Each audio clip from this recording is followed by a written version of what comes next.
This is Russell Fagan, aka Sinistral Rifleman, and this is my video for the Rio Salado 2-gun match held April 13th, 2019. This match features a unique division called Apocalypse. The intent of this division is to encourage people to compete with their shit-hit-the-fan equipment that they otherwise normally wouldn't use in a match environment. If you're calling a division Apocalypse, however, it just encourages me to use my Doomslayer carbine and pistol, because there's nothing more apocalyptic than fighting the forces of hell. The rifle is a KE-15 patrol carbine with SLT-2 trigger. The optic is a Vortex UH-1 holographic sight. I chose this sight for aesthetic reasons to match the theme of the build. I don't particularly care for it otherwise. The pistol I built from the ground up with a used police department trade-in frame. The slide is a KE-34 Charlie milled to accept a Leupold Delta Point Pro. The barrel is factory. The pistol also features a KE Arms flat carry trigger, carry magwell, and Surefire X300. These firearms are excellent examples of the level of artistry that We Plead the Second can apply with Cerakote to your firearms.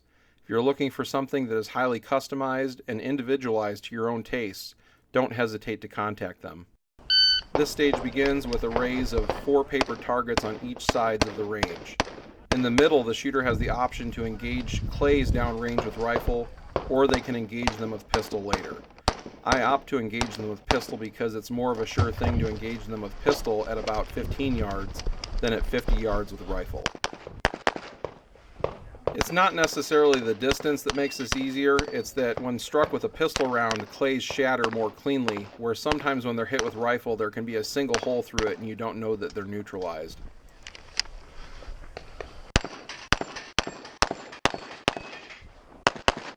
I was 2nd Apocalypse 2-gun division on this stage and 10th overall with 75.75% of the winner's score.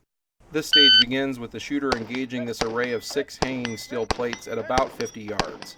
They will repeat this process from the other 2 boxes. The shooter could start on either end, but I chose to start on the left side so that when I come back across with my handgun, the body movement as a left-handed shooter moving right to left is more natural. This transition here is a good example of handing the rifle off to the support hand and drawing with the strong hand at the same time. I'm ready to shoot as soon as I step into the port. The pistol portion of the stage required a good amount of walkthrough and planning to determine the best locations to engage the targets from. Talking this over with your squad mates can make this process a lot easier. However, as a left-handed shooter, what works for right-handed shooters doesn't always work for me. Fortunately, Sam Travis, that you'll see high in the results in this video, is also a left-handed shooter, and talking through the stage plan with him before the stage made it a lot easier for me. I was 2nd Apocalypse 2-gun division and 2nd overall with 99.89% of Sam's score. Things were going too well on the previous 2 stages, so I had to make some kind of mistake on this stage. Part of the reason for this is that we were waiting around for some time for the squad in front of us to clear out before it was our turn on this stage. My primary enemy in maintaining mental focus at matches is boredom. The longer I have to wait around to shoot a stage, the less interested I am in shooting it by the time it's my turn. This is where my mental error occurs. I need to engage the octagon target off to the left, but instead I re-engage the humanoid target that I already shot.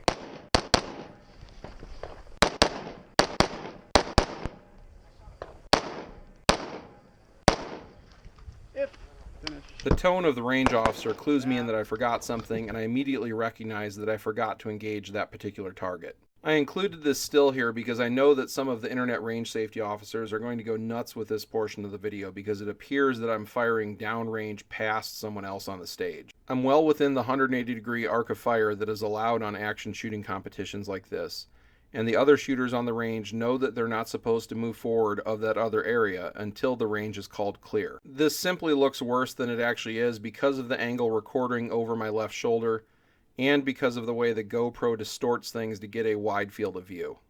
I was 6th in Apocalypse division on the stage with 69.96% of the winner's score. Overall, I was 28th with 69.14% of the winner's score. This stage begins with the shooter inside this helicopter prop.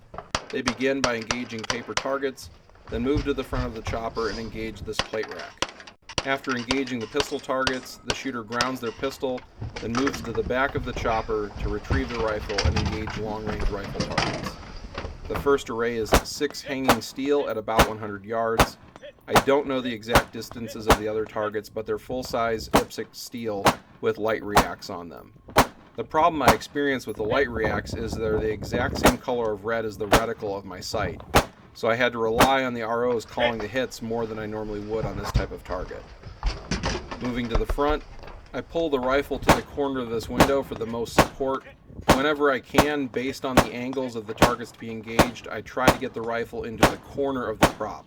This is generally the most stable way to engage these targets. Nonetheless, the second position is a bit more unstable than the first because there's a seat in the way preventing me from positioning my body behind the rifle the way I would prefer. Last round. Yep. I'm lucky on the stage because my last round fired was the last round in the magazine. I'm second Apocalypse 2-gun on this stage and 17th overall with 80.16% of the overall winner's score. Long-range stages like this are one of the areas I feel limited with the Vortex UH-1 versus a traditional red dot. The reticle is a bit more grainy to me, and I feel there is parallax in looking through the holographic sight that I don't experience with red dots, be they the Crossfire or my Aimpoint T2 Micro. In the end, I was second out of 16 in Apocalypse Division with 88.69% of the winner's score. Overall, I was 11th out of 101 shooters with 86.88% of the winner's score. If you'd like to see more of the Doomslayer package in action, I'll link my original 3-gun match video using this set in the description below. Thank you for watching, and come back again for more match and multi-gun competition content.